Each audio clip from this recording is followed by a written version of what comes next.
Infinix S4 அப்படின்ற ஒரு புது மாடல் மொபைல்ல ரீசெண்டா Infinix கம்பெனில இருந்து லான்ச் பண்ணிருந்தாங்க. இது ஒரு 1 வீக் முன்னாடி தான் லான்ச் ஆச்சு. இந்த போன்ல 9000 ரூபாய்க்குள்ள பின் பக்கத்துல ட்ரிபிள் கேமரா, முன் பக்கத்துல 32 megapixel selfie camera, 4000 mAh battery அது இதுன்னு கொடுத்திருந்தாங்க. இந்த போன் ஒரு 10 நாளைக்கு முன்னாடியே நம்மளுக்கு ரிவ்யூக்கு சென்ட் பண்ணிட்டாங்க.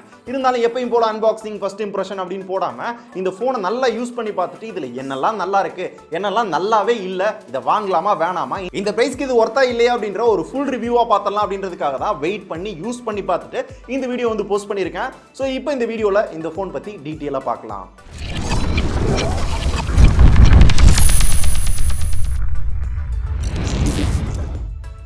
Infinix இந்த பிராண்ட்ல இருந்து நிறைய மொபைல் வந்து லான்ச் பண்ணிருக்காங்க.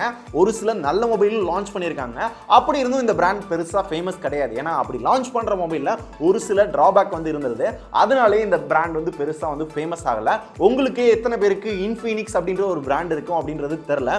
இல்ல ப்ரோ எனக்கு தெரியும், ஆல்ரெடி இந்த பிராண்ட்ல நான் மொபைல் வச்சிருக்கேன் அப்படின்னா அது என்ன மாடல் அப்படின்றத கமெண்ட் பண்ணுங்க. அந்த மொபைல் நல்லா இருக்கா இல்லையா, உங்களுக்கு என்ன தோணாலும் உங்களோட ஃபீட்பேக்கை கீழே கமெண்ட்ல தட்டி விடுங்க. ஸோ இந்த Infinix பெருசா ஃபேமஸ் இல்லை அப்படின்னாலுமே தொடர்ந்து நல்ல நல்ல மொபைல் லான்ச் பண்றதுக்கு ட்ரை பண்ணிக்கிட்டு இருக்காங்க. அந்த மாதிரி தான் போன வாரம் இந்த போனை வந்து லான்ச் பண்ணிருக்காங்க, Infinix S4. சோ இந்த போன்லயுமே நிறைய அட்வான்டேஜ் இருக்கு, சில டிஸ்அட்வான்டேஜும் இருக்கு. அது என்னென்னு பார்க்கணும் அப்படின்னா ஃபர்ஸ்ட் இதோட அன்பாக்சிங்கை பார்த்துடலாம். ஃபர்ஸ்ட் அன்பாக்சிங் அப்படின்னு பார்த்தோம்னா முன் பக்கத்துல Infinix S4 அப்படின்னு போட்டிருக்காங்க. கீழே 32 megapixel AI selfie camera அப்படின்றாங்க. ஐ திங்க் 9000 ரூபாய்க்குள்ள 32 மெகா பிக்சல் செல்ஃபி கேமரா இவங்க தான் ஃபர்ஸ்ட் டைம் கொண்டு வராங்க. Y3லே ஐ திங்க் 10000 ரூபாய் நினைக்கிறேன். ஸோ 10000 ரூபாய்க்கு மேலே போனாதான் உங்களுக்கு 32 மெகா பிக்சல் செல்ஃபி கேமரா கிடைக்கும். ஆனா இதுல ஒரு 9000 ரூபாய்க்குள்ள கிடைக்குது அப்படின்றப்ப ஒரு நல்ல அட்வான்டேஜ் தான். இருந்தாலும் டீட்டெயிலா இதை பத்தி வீடியோ உள்ளர பார்க்கலாம். பாக்ஸ் பின்னாடி பார்த்தோம் அப்படின்னா இதுல என்னென்ன ஃபீச்சர்ஸ் இருக்கு அப்படின்றத சிம்பிளா போட்டிருக்காங்க. இருந்தாலும் இதை பத்தி டீட்டெயிலா வீடியோ உள்ளர சொல்றேன். இப்போ பாக்ஸ் ஓபன் பண்ணோம்னா மேலவே Infinix S4 மொபைல் வந்து கொடுத்திருக்காங்க. பார்க்கிறதுக்கு ஒரு டெமோ மொபைல் மாதிரியே ஸ்டிக்கர் ஒட்டிருக்காங்க. இந்த ஸ்டிக்கர்ஸ் வந்து ரிமூவ் பண்ணலாம். ரிமூவ் பண்ணிட்டு ஆன் பண்ணி இதை ஓரமா வச்சிடலாம். இது கடியில பார்த்தோம்னா ஒரு மைக்ரோ USB கேபிள் கொடுத்திருக்காங்க, ஒரு நார்மல் வால் சார்ஜிங் அடாப்டர் கொடுத்திருக்காங்க, அப்புறம் யூசர் மேனுவல், வாரண்டி கார்டு இதெல்லாம் வந்து கொடுத்திருக்காங்க. இது கடியில பார்த்தோம்னா சிம் எஜெக்டர் டூல் கொடுத்திருக்காங்க. அண்ட் இந்த போனுக்கான ஒரு TPU கேஸ் கொடுத்திருக்காங்க. குவாலிட்டி நல்லா இருக்கு. தனியா கேஸ் வாங்கணும் அப்படின்ற அவசியமே கிடையாது. ஆனா இந்த மாதிரி TPU கேஸ்லாம் ஒரு 1 மந்த் வந்து கண்டினியூஸா யூஸ் பண்ணாலே போதும், ஆட்டோமேட்டிக்கா மஞ்சள் கலர்ல வந்து மாறிடுது. ஏன் அப்படின்றது தெரியல. உங்களுக்கு தனியா வாங்குறது அப்படின்னா வாங்கிக்கோங்க. ஆனாலுமே ஓரளவு நல்ல குவாலிட்டியான கேஸ் தான் கொடுத்திருக்காங்க. நல்ல ஃபிட்டா இருக்கு. அண்ட் கடைசியா பாக்ஸ்க்குள்ள ஒரு டெம்பர்டு கிளாஸ் வந்து கொடுத்திருக்காங்க. பொதுவா மொபைல்ல சில பேர் வந்து ஒட்டியே கொடுப்பாங்க கம்பெனிக்காரங்க. ஆனா இவங்க தனியா கொடுத்திருக்காங்க. சோ கேஸ், டெம்பர் கிளாஸ் தனித்தனியா வாங்கணும் அப்படின்ற அவசியமே கிடையாது. ரெண்டுமே பாக்ஸ்க்குள்ள கொடுக்குறாங்க. ரெண்டுமே ஒரு நல்ல அட்வான்டேஜ் தான். ஓகே, இப்போ இந்த Infinix S4 மொபைல் பத்தி டீடைலா பார்க்கலாம். ஃபர்ஸ்ட் இதுல என்னெல்லாம் அட்வான்டேஜஸ் இருக்கு, என்னெல்லாம் நல்லா இருக்கு அப்படின்றத சொல்றேன். அது கூடவே சேர்த்து சின்ன சின்ன டிராபேக்கும் சொல்றேன். நோட் பண்ணிட்டே வாங்க. பெரிய டிஸ்அட்வான்டேஜ் என்ன அப்படின்றத கடைசியில சொல்றேன். ஃபர்ஸ்ட் இதோட முன் பக்கத்துல டிஸ்ப்ளே பார்த்தோம்னா 6.2 இன்ச் கொண்ட HD+ டிஸ்ப்ளே கொடுத்திருக்காங்க. இது ஒரு 720p டிஸ்ப்ளே. இந்த டிஸ்ப்ளே யூஸ் பண்றதுக்கு இன்டோர் அவுட்டோர் ரெண்டு இடங்களுமே நல்ல பிரைட்டா இருக்கு. சோ அதுக்குன்னு ரொம்ப சூப்பரான டிஸ்ப்ளேயும் கிடையாது, ரொம்ப ஒஸ்டான டிஸ்ப்ளேவும் கிடையாது. நார்மலான டிஸ்ப்ளே கொடுத்திருக்காங்க. ஒரு நார்மல் குவாலிட்டி தான், யூஸ் பண்றதுக்கு ஸ்மூத்தா இருக்கு. அண்ட் இந்த டிஸ்ப்ளேக்கு மேல பார்த்தோம்னா இப்ப இருக்க எல்லா மொபைல் இருக்க அதே டிசைன் வாட்டர் டிராப் நாட்ச் வந்து கொடுத்திருக்காங்க. இந்த வாட்டர் டிராப் நாட்ச்ல 9000 ரூபாய்க்குள்ள 32 மெகா பிக்சல் செல்ஃபி கேமரா கொடுக்குறாங்க, f2.0 அப்பச்சர் சைஸ்ல. சோ இந்த மொபைலோட ரொம்ப பெரிய ஹைலைட்டே இந்த செல்ஃபி கேமரா தான். சோ இந்த செல்ஃபி கேமரா யூஸ் பண்ணி ஒரு நல்ல லைட்டிங்ல அவுட்டோர்ல செல்ஃபி எடுக்கிறீங்க அப்படின்னா செல்ஃபி பார்க்கிறதுக்கு சூப்பரா இருக்கு. HDR மோட்ல வந்து செல்ஃபி எடுக்க முடியும். சோ செல்ஃபிஸ் நல்ல டீடைலா தெரியுது. லோ லைட்ல செல்ஃபி எடுத்தாலும் ஓரளவு நல்லாவே இருக்கு. ஆனா ரொம்ப லோ லைட்ல எடுத்தோம் அப்படின்னா அங்கங்க சில நாய்ஸ் வந்து தெரியதான் செய்யுது. இந்த போட்டோஸ் பார்க்கறப்ப தெரியும். ஆனா நல்ல லைட்டிங்ல இருக்கிறப்ப செல்ஃபி பார்க்கிறதுக்கு அவ்வளவு பக்காவா இருக்கு. அண்ட் போர்ட்ரேட்ல செல்ஃபி எடுக்கலாம். AR ஸ்டிக்கர் வந்து கொடுத்திருக்காங்க. இதெல்லாம் யூஸ் பண்றப்ப கொஞ்சம் ஃபன்னியா இருக்கு. அது போக வீடியோ அப்படின்னு பார்த்தோம்னா 720 பிக்சல்ஸ் வரையும் வீடியோ வந்து ஷூட் பண்ணிக்கிற முடியும். சோ இந்த போனோட highlight 32 megapixel selfie camera. இந்த பிரைஸ் ரேஞ்சில் 32 மெகா பிக்சல் செல்ஃபி கேமரா இருக்க ஒரு மொபைலை வாங்கணும் அப்படின்னா இந்த போனை கன்சிடர் பண்ணலாம். முக்கியமா செல்ஃபிக்காக ஃபோக்கஸ் பண்ணி வாங்குறீங்க அப்படின்னா இந்த போனை கன்சிடர் பண்ணலாம். சோ லோ லைட்ல, ரொம்ப லோ லைட்ல மட்டும் சில இடங்கள்ல நாய்ஸ் தெரியுது. மிச்சபடி செல்ஃபி கேமரா நல்லா இருக்கு. தென் பேக் சைடுல பார்த்தோம்னா ட்ரிபிள் கேமரா கொடுத்திருக்காங்க. பொதுவா இந்த பிரைஸ்ல ட்ரிபிள் கேமரா எதிர்பார்க்க முடியாது. ஆனா இவங்க கொடுத்திருக்காங்க. ஃபர்ஸ்ட் பார்த்தோம்னா ஒரு 13 மெகா பிக்சல் f1.8 அப்பச்சர் சைஸ்ல ஒரு primary camera, 8 mega pixel wide angle lens கொடுத்திருக்காங்க. 120 டிகிரி வரையும் வைட்ல வந்து போட்டோ எடுத்துக்க முடியும். மூணாவது பார்த்தோம்னா 2 மெகா பிக்சல் டெப்த் சென்சார் கொடுத்திருக்காங்க. அதாவது போர்ட்ரேட் போட்டோ எடுக்க, பேக்ரவுண்ட் பேக்ரவுண்டை பிளர் பண்ணி போட்டோ எடுக்கிறதுக்காக மூணாவது கேமரா கொடுத்துருக்காங்க. அண்ட் இது கீழே ஒரு எல்இடி ஃபிளாஷும் இருக்கு. இந்த பேக் கேமராவை யூஸ் பண்ணி போட்டோ எடுக்கிறப்ப குவாலிட்டி எப்படி இருந்துச்சு அப்படின்னு கேட்டீங்கன்னா, அகைன் சொல்றேன், ஒரு நல்ல லைட்டிங்ல அவுட்டோர்ல போட்டோ எடுக்கிறீங்க அப்படின்னா போட்டோஸ் எல்லாம் பார்க்க நல்லா இருக்கு. இந்த போட்டோஸ் எல்லாத்தையுமே பாருங்க. அண்ட் போர்ட்ரேட்ல போட்டோ எடுத்தாலும் போர்ட்ரேட்டும் பார்க்கிறதுக்கு நல்லா இருக்கு. போர்ட்ரேட்டை நம்மளால அட்ஜஸ்டபிளும் பண்ணிக்கிற முடியும், எவ்வளவு பிளர் வேணும் அப்படின்றதையும். ஸோ அந்த மாதிரி ஆப்ஷனும் கொடுத்துருக்காங்க. ஒயிட்ல போட்டோ எடுக்கிறோம் அப்படின்னா ஒரு நல்ல ஒயிடும் கிடைக்குது. இந்த போட்டோ பாருங்க, ஒரு நார்மல் போட்டோ இது, ஒயிட் போட்டோ இது. ஒரு நல்ல ஒயிட்ல நீங்க போட்டோ எடுக்கிறது அப்படின்னா இதை கன்சிடர் பண்ணலாம். இருந்தாலும் லோ லைட் அப்படின்னு வர்றப்ப இதுலயும் லைட்டா நாய்ஸ் வந்து தெரியதான் செய்யுது. 9000 ரூபாய்க்கு பெருசாலாம் எதிர்பார்க்க முடியாது. இருந்தாலுமே இந்த பிரைஸ்க்கு பின் பக்கத்துல ட்ரிபிள் கேமரா கொடுத்துருக்காங்க, ஒயிட் ஆங்கிள் லென்ஸ் கொடுத்துருக்காங்க. ஓரளவு நல்ல லைட்டிங்ல குவாலிட்டி நல்லா இருக்கு. வீடியோ அப்படின்னு பார்த்தோம்னா 1080 பிக்சல்ஸ் வரையும் வீடியோ எடுக்க முடியுது. இருந்தாலும் லோ லைட்ல அங்கங்க திணறதான் செய்யுது. ஓகே தான், ஒரு நல்ல கேமரா தான் கொடுத்துருக்காங்க. ஓரளவு நல்லாவே பர்ஃபார்ம் பண்ணுது. தென் இதுக்கு பக்கத்திலே பார்த்தோம்னா ஃபிங்கர் பிரிண்ட் சென்சார் கொடுத்துருக்காங்க. இது ஓரளவு ஃபாஸ்ட்டாக ஒர்க் ஆகுது. ஏன் ஓரளவு அப்படின்னு சொல்கிறேன் அப்படின்னா, சில இடங்கள்ல ஸ்ட்ரகிள் பண்ணுது. நம்ம கையில் தண்ணி இருக்குது, ஏதாவது பட்டிருக்கு அப்படின்னா அந்த இடங்கள்ல ஸ்ட்ரகிள் பண்ணுது.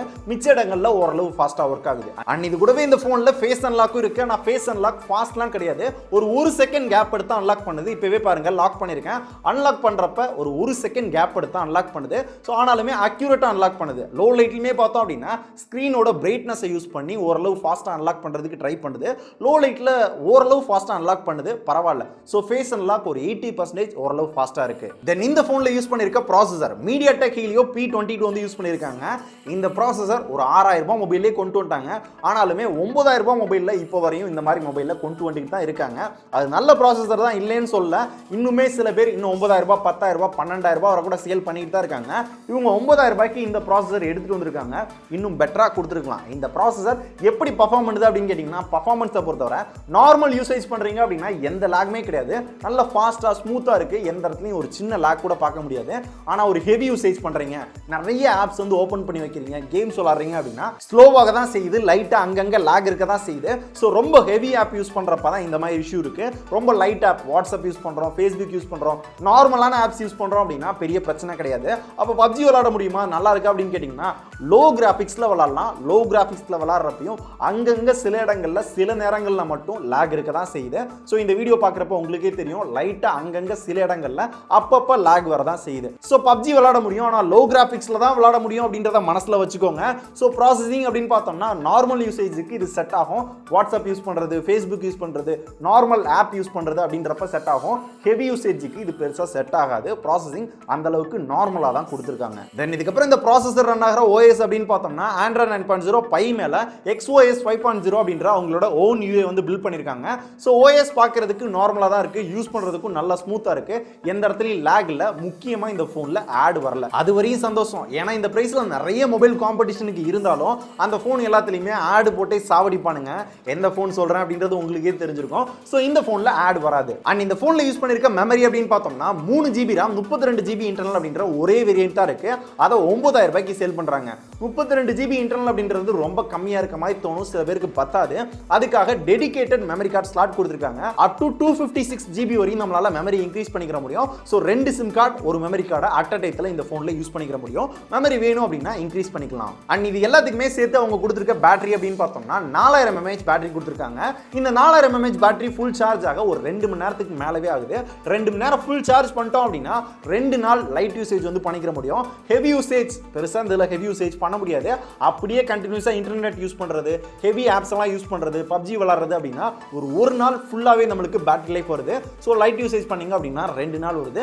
பேட்டரி லைஃப் நல்லாவே இருக்கு. அண்ட் இப்போ நம்ம பார்த்த இது எல்லாமே இந்த போன்ல என்ன நல்லா இருக்கு, இந்த போன்ல என்ன அட்வான்டேஜஸ் இருக்கு எல்லாமே சொல்லிட்டு இருந்தேன். சின்ன டிராபேக்கும் சொல்லிட்டு இருந்தேன். அது எல்லாத்தையுமே நோட் பண்ணிருப்பீங்க. இதுல இருக்க பெரிய டிஸ்அட்வான்டேஜ், ஒரு பெரிய டிராபேக் இந்த போன்ல எனக்கு என்ன பிடிக்கல அப்படின்னு கேட்டீங்கன்னா, ப்ராசஸரை இன்னும் பெட்டரா கொடுத்துருக்கலாம். MediaTek Helio P22 கொடுத்துருக்காங்க. இது ஒரு 6000 ரூபாய் மொபைல்லே கொடுத்துக்கிட்டு இருக்காங்க. இவங்க ஒரு ஸ்னாப்டிராகன்ல கொண்டு வந்திருக்கலாம். இன்னும் பெட்டரான ப்ராசஸர் MediaTekல கொண்டு வந்திருக்கலாம். அதை பண்ணியிருந்தாங்க அப்படின்னா இன்னும் பெஸ்டா இருந்திருக்கும். இருந்தாலும் இந்த போன் யாருக்கு சூட்டபிள் அப்படின்னு கேட்டீங்கன்னா, நீங்க ஒரு செல்ஃபி பிரியரா இருக்கீங்க, 9000 ரூபாய்க்குள்ள 32 மெகா பிக்சல் இருக்க ஒரு செல்ஃபி கேமரா வாங்கணும், பேக் சைடில் ட்ரிபிள் கேமரா இருக்க ஒரு ஃபோன் வாங்கணும், லைட் யூசேஜ் தான் பண்ண போறோம், என்னோட பேரண்ட்ஸ்க்கு வாங்கி கொடுக்க போறேன் அப்படின்னா இந்த போனை ட்ரை பண்ணலாம். அந்த வகையில் இது ஒர்த்து இல்லை. எனக்கு ப்ராசஸிங் நல்லா இருக்கணும், நான் கேம்ஸ்லாம் விளையாடுவேன், கேமரா மொக்கையா இருந்தால் கூட பரவாயில்ல அப்படின்னா இதை விட பெட்டரான சாய்ஸ் நிறையவே இருக்கு. அதை பத்தி எல்லாமே நம்ம தனித்தனியாக வீடியோ போட்டிருக்கோம். இங்க ஐ பட்டன்ல கொடுத்துருக்கேன், செக் பண்ணி பாருங்க. ஸோ இதுதான் இந்த ஃபோன் பற்றின என்னோட ஓப்பனான ஒப்பீனியன். 9000 ரூபாய்க்கு நீங்கள் வாங்குறது அப்படின்னா செல்ஃபிக்காக வாங்குறது அப்படின்னா வாங்கலாம், பர்ஃபார்மன்ஸ்க்காக இந்த ஃபோனை வாங்காதீங்க. So selfie and camera and battery life normal யூசேஜுக்கு வாங்குறது அப்படின்னா மட்டும் இந்த ஃபோன் ஒர்த்து. மிச்சபடி பர்ஃபார்மன்ஸ்க்கு வாங்குறீங்க அப்படின்னா பெருசாக கிடையாது அப்படின்றதா என்னோட ஓப்பனான ஒப்பீனியன். ஸோ இந்த Infinix S4 ஃபோன் பற்றி உங்களுக்கு என்ன தோணுது? இந்த 9000 ரூபாய்க்கு இது ஒர்த்துன்னு நினைக்கிறீங்களா? 32 மெகா பிக்சல் செல்ஃபி கேமரா கொடுத்துருக்காங்களே, இதை நீங்கள் வாங்குவீங்களா மாட்டிங்களா? என்ன தோணாலும் கமெண்ட் பண்ணுங்க. இதை பற்றி ஏதாவது டவுட் இருக்குது அப்படின்னாலும் கமெண்ட் பண்ணுங்க. அது என்ன அப்படின்றத பார்த்துட்டு உங்களுக்கு தான் கிளாரிஃபை பண்ணுறேன். அண்ட் இந்த ஃபோனை நீங்கள் வாங்கணும், இதை பற்றி இன்னும் எக்ஸ்ட்ரா டீட்டெயில் தெரிஞ்சுக்கணும் அப்படின்னா இதோட லிங்க் கீழே டிஸ்கிரிப்ஷனில் கொடுத்துருக்கேன், செக் பண்ணி பாருங்க. ஸோ இந்த ஃபோனை நீங்கள் வாங்கணும், இந்த ஃபோன் பற்றி இன்னும் எக்ஸ்ட்ரா டீட்டெயில் தெரிஞ்சுக்கணும் அப்படின்னா லிங்க் வந்து கீழே டிஸ்கிரிப்ஷனில் கொடுக்குறேன், செக் பண்ணி பாருங்க. ஸோ இதே மாதிரி ஒரு நல்ல ஃபோன் பற்றி முடிஞ்சா இதை விட நல்ல ஃபோன் நல்ல ப்ராடக்ட் பற்றி அடுத்த வீடியோவில் பார்க்கலாம். நன்றி.